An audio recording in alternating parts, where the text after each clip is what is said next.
There is what I call the arrogance of failure. I didn't know that failure can be that arrogant until this present administration led by Muhammadu Buhari came to power. The president, the presidency and the president, they are so arrogant about the failure of governance. They are so arrogant about their failure. Amen and amen. And when you see his spokesman or the media people of the president talking, you see that arrogance of failure in them. I didn't know that failure can be arrogant until this administration came. Have you ever seen someone who has failed in the class and is still raising his shoulder? Huh? That is the arrogance of failure. But in this administration, we have a president that is decorated with failure, yet he's still raising his shoulder. I assure you. I assure what? When you see someone who is politically incapacitated, when you see gross incompetence, and you're arrogant about your failure. Amen and amen. And I want the president to hear this. The remaining few years he has, not even up to 2 years. You know my advice to him. He should move around every part of this country and begin to reconcile. Reconcile, bring us together. You promised killing corruption. You failed that one. You promised building refinery. You failed that one. You promised creating jobs. How many million jobs for the youth? You failed that one. You promised of making $1 to 1 naira. You failed that one. You promised of crushing Boko Haram under 3 months. You failed that one. All he needs to do is to tour around every part of this country, reconcile us, and bring us together. Then go and rest. Arrogance of failure. And as a nation, we have become so divided than ever before. Why? Because we have leaders who are arrogant. You know, Nigeria, we don't only have bad leaders, we have bad followers. We have bad followers.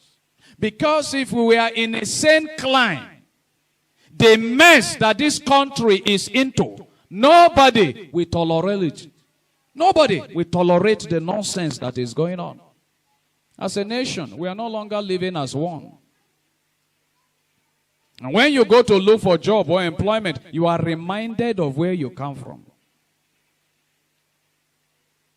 Amen and amen. And what do you say integrity? What is integrity? You told us, I'm for everybody, I'm for nobody. In words, but we've not seen that in your action. And you move around. You say people should be patient with it. This is the most excused president in Africa. Is the most excused president in Africa. I didn't know that failure can be proud. There can be serious pride in failure. The arrogance of failure is what I'm seeing in this administration. We are no longer living together as one. We are no longer living together as a family. And when you see people who come on the television to defend Mr. President, you see that arrogance of failure in them. No, you can defend anything in life, but you can't defend failure. You can't change that name, failure. Am I talking to somebody here this morning? Praise the living. I'm pained as I'm talking to you. Because the Lord has done more than enough for us as a nation. Why are we not progressing? Because we have leaders that are incompetent. Gross incompetence. Gross incompetence. It's painful as I'm talking to you. Just imagine that you have a family that all of you are divided. You don't agree. Can that family move? Can that family progress? No. And that is why I said that the president that we have, Muhammadu Buhari, is the most excused president in the world. You have done almost 7 years. You are still blaming the past administration. 7 years. When you begin to identify with people that have failed in life, you begin to behave like a failure. And that is why you see learned people, intelligent people, exposed people that have gone to school, when they come to defend the president, they begin to behave even like the president. The coming of the president is a lesson to us as a nation. You know why? If the president had not emerged after the death of Buhari, people will be going to his grave. Oh, the best president that never emerged. Now he has emerged, and we have seen failure. Amen and amen. No excuse.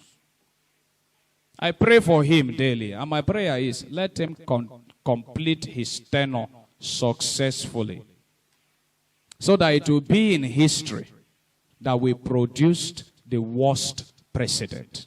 No, as a nation, until we begin to live together, until we begin to live together as brothers and sisters and as a family, not minding where we come from, that is when this nation can begin to grow. Hi everyone, the Fatherland Group is a global network of Nigerians armed with a deep understanding of our past, present, and our future. Please like, follow, share our YouTube channel. Subscribe. Subscription on YouTube is actually free, so please do that and turn on your notifications. That way you'll be the first to know whenever we share new content. To learn more, please log on to the fatherlandgroup.org. fatherlandgroup.org. Thank you.